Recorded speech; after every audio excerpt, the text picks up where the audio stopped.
What's up, everybody? Tom here with another video. Well, we're in big earnings at the moment, and of course, we've just seen the beginning of the big tech. Snap just came out, Intel just came out after markets, and it wasn't looking good. Intel was down, but Snap plummeted as it blamed Apple for its sales miss. Facebook, Google, Twitter, Pinterest all fell. The question is it a bigger catalyst for more of a pullback correction, or is this just the beginning of what we're going to see in terms of missed estimates moving forward in the big technology companies? Stay tuned, guys. This will be a good one.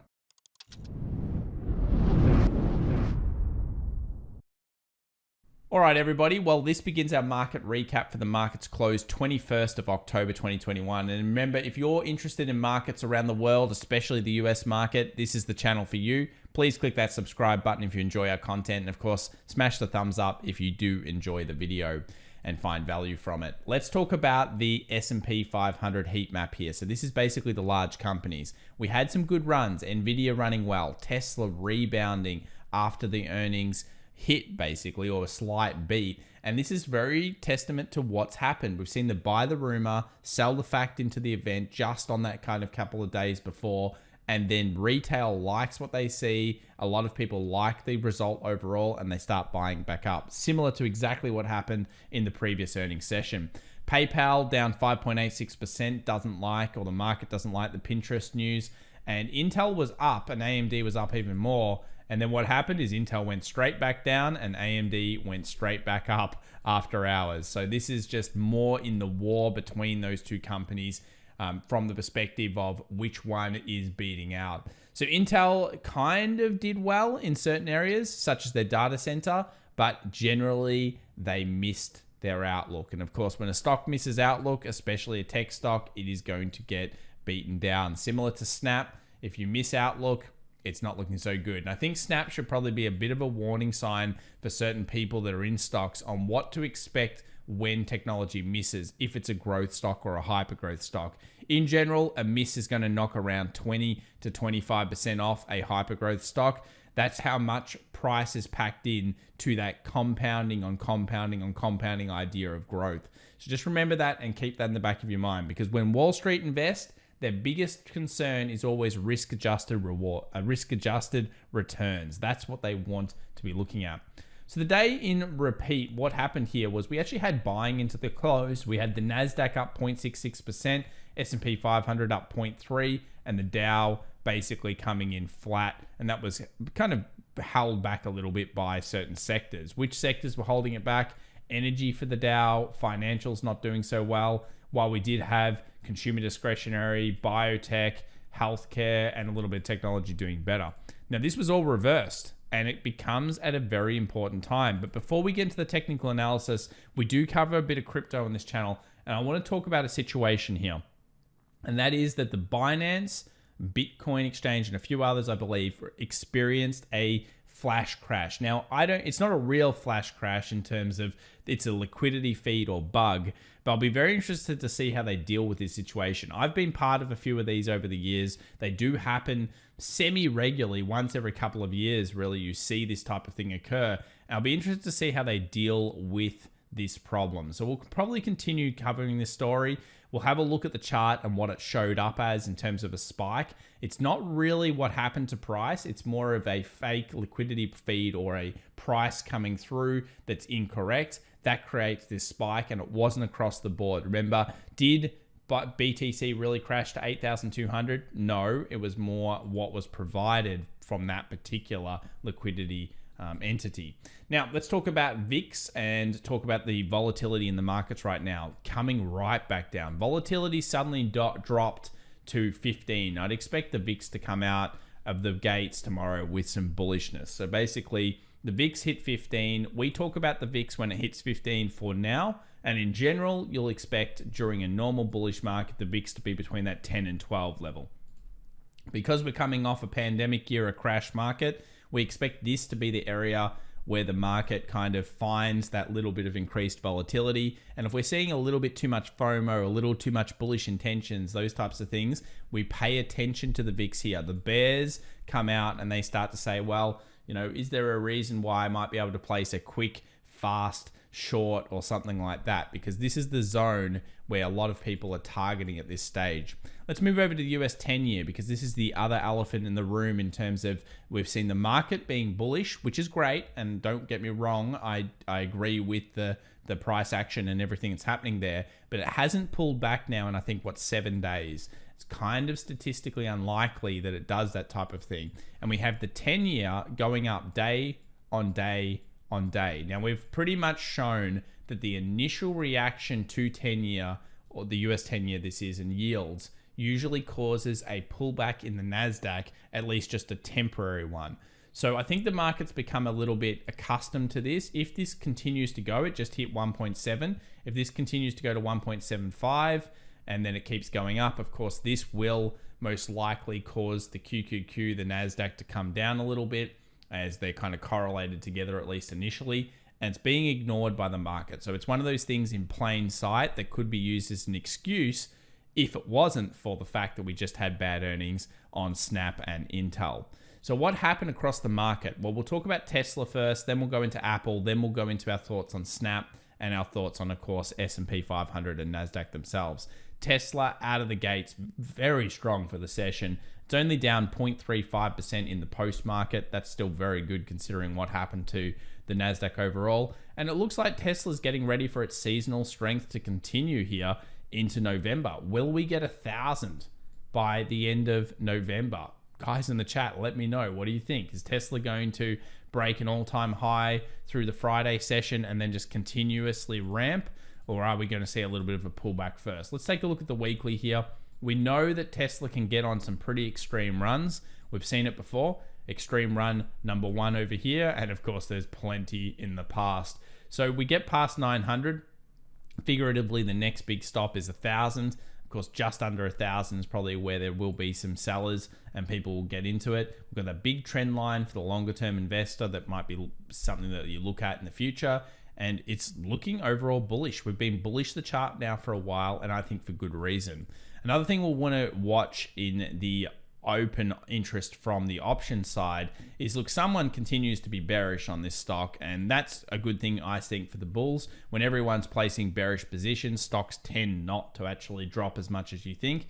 But I do notice here there is a little bit of an increase in $900 calls for the Friday session. So maybe that will keep Tesla kind of just like holding around that 900, not being able to get past it for at least the Friday, wait for the expiration. And then of course in the weekend video, we're going to take a look at where the new options are open for the next week. Remember, this is how we use it. We use it as along with our technical analysis. Technical analysis number 1, the options just gives us a little bit of more clarity on whether our key resistances or key supports are good. Let's talk about Apple. So this is now the market that everyone's probably going to be disliking, because of course Apple are hurting the revenue across the board for the companies like Google, Facebook, Snap. We're well aware of that problem when they cut their kind of percentages down. But overall, Apple, that 150, that continues to be that real thing, or the sticking point for this week. We continue to see an increased ramp. If you watch the videos that we've done covering the market this week so far, we've had, I think it was like 400,000 to start with, 500,000, 660,000, 70,000 in terms of open interest. So huge amounts of increase in open interest all at one strike. Points to me that someone in retail is pretty much grabbing all of this strike, looking for gold for the week ahead, looking for the 22nd of expiry, and they're not going to probably get it. I mean, in Apple at this stage is just finding resistance right at that 150 level. Let's move over now to the broader markets. Let's talk about the SPX to start off with. So the SPX, we've theorized, is at a bit of a resistance. Now, some people say, oh, but Tom, that broke out. When we take a look at the aftermarket, you'll see it came down a little bit. But how many days have we got here? 1, 2. Oh, actually, let's just quickly go back over to the days here so we can count them correctly. So we've got 1, 2, 3, 4, 5, 6, 7. So that's 7 days in a row that we've got bullish action coming into the markets. That's pretty incredible. That's actually a very big run. There's not many times that you see 7 bullish days in a row. You do get bullish runs, but there's even a little bit of red in here, a little doji. So this is a 1, 2, there's a red one, 1, 2, 3, little red one, 1, 2, 3, little red one.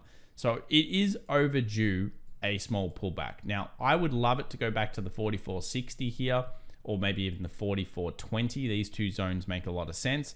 I think 44.60 makes the most sense because we're far away from the daily 20 at this stage. We pull back, maybe this Snap stuff or Intel as a catalyst, the 10 years a catalyst across the board.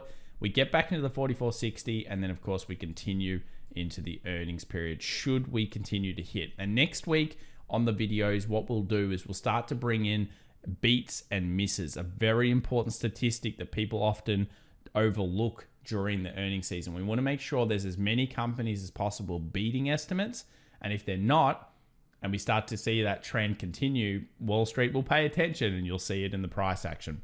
So yeah, we're at that resistance. I still think it's there. I called it basically 2 days ago from a technical perspective, and we've grinded higher. Not really that much higher, but we have grinded higher. Now, a few of you are probably like, this is still keeps going. With the NASDAQ today, it was up about 0.61% here on the QQQ. But after hours, it obviously switched quite considerably. So this is the QQQ. Again, if we could get back to the 20 moving average, it's a standard kind of rollover. We get the movement down, pick up, perfect stuff there. That would be fantastic. Let's think about the US 100. Here's where the futures actually are at this stage. 15,000, let's call it 400. If we get back down to this zone, that would be excellent. Let's talk about the NDX. This is the area that I've discussed for a while. If we go over to the daily, you'll see why. 20 and 50 moving average right there.